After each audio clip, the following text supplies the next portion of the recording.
Purposely. Your life, God's purpose.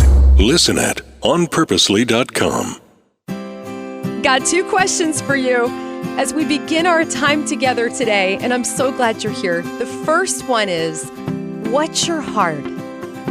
What's that hard thing in your life that you're grappling with? You're trusting the Lord, and you give it to Him, and then sometimes you pull it back. Does that sound familiar? For me, I'm waiting on Him to answer a prayer for somebody I love, and I trust in His perfect timing.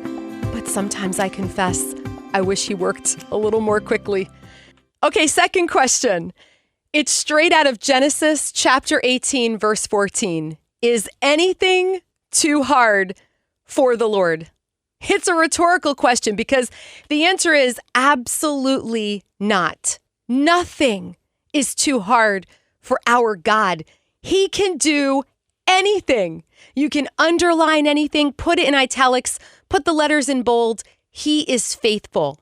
If He is telling you to wait, like He's telling me, it's for a reason. We know the plans God has for us. As we read in Jeremiah chapter 29, plans to prosper us and not to harm us, plans to give us hope and a future. Now, sometimes God takes the scenic route, but along the way, you and I get to know the Waymaker. And I praise Him today, even in the midst of my waiting. Today, we're going to watch as God answers an incredible prayer in the book of Joshua, chapter 10. Now, Joshua took over after Moses. Moses died. Joshua became the leader of the Israelites.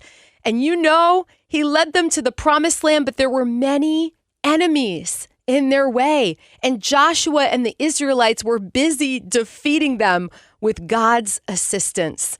So join me, Joshua chapter 10, beginning in verse 1. Adoni-Zedek, king of Jerusalem, heard that Joshua had captured and completely destroyed Ai, the city, and killed its king, just as he had destroyed the town of Jericho.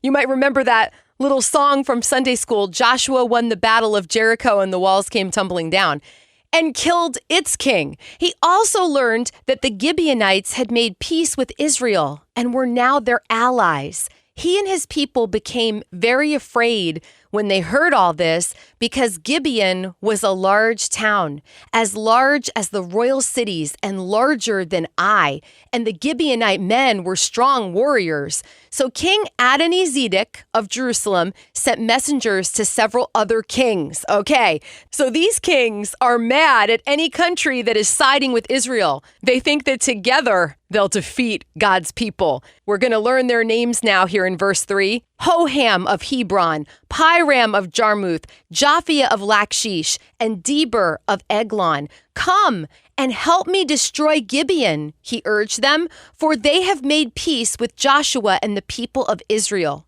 So these 5 Amorite kings combined their armies for a united attack. They moved all their troops into place and attacked Gibeon. The men of Gibeon quickly sent messengers to Joshua at his camp in Gilgal. Don't abandon your servants now, they pleaded. Come at once, save us, help us, for all the Amorite kings who live in the hill country have joined forces to attack us. Have you ever felt like that? Like people were coming together to attack you? God sees that and He will act. I've seen Him do it. In my own life, He is so faithful. Okay, verse 7 now. So Joshua and his entire army, including his best warriors, left Gilgal and set out for Gibeon. Do not be afraid of them, the Lord said to Joshua, for I have given you victory over them. Not a single one of them will be able to stand up to you. Think of how relieved Joshua must have felt in that moment. Yes, he was a mighty warrior in God's army, but still it had to be terrifying knowing that many countries were ganging up on you.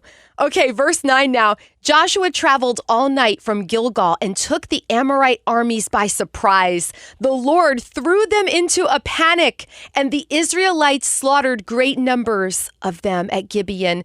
Then the Israelites chased the enemy along the road to Beth Horon, killing them all along the way to Azekah and Makkedah. As the Amorites retreated down the road from Beth Horon, the Lord destroyed them with a terrible hailstorm from heaven that continued until they reached Azekah.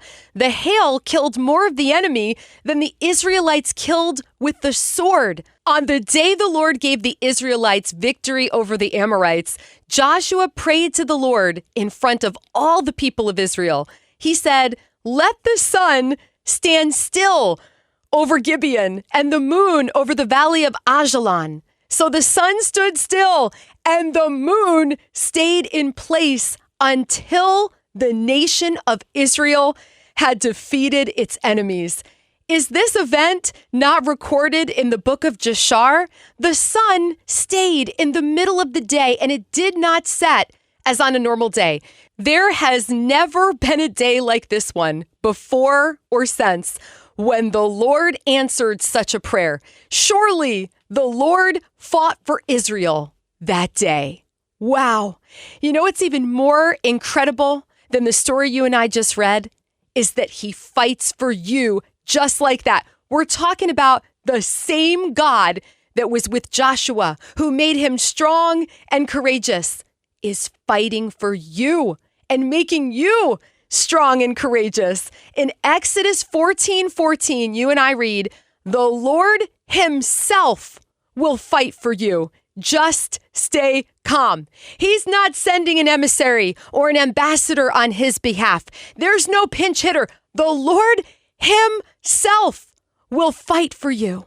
Your job and my job is to stay calm and receive his peace in the middle of it, because as we began, is anything too hard for the Lord? And the answer is no. Oh, don't you love him? All right, until next time, you are loved. Thank you so much for listening to the Bible for Busy People. If you need prayer or you're ready to go a little deeper in your faith, we've posted some resources for you in our show notes. We'd love for you to share this podcast with a friend and leave us a review. It helps us reach even more people with the hope of Jesus. This podcast is part of Purposely, a podcast network designed with practical podcasts to help you find and live in God's purpose for your life. Find more podcasts that will recharge you at onpurposely.com.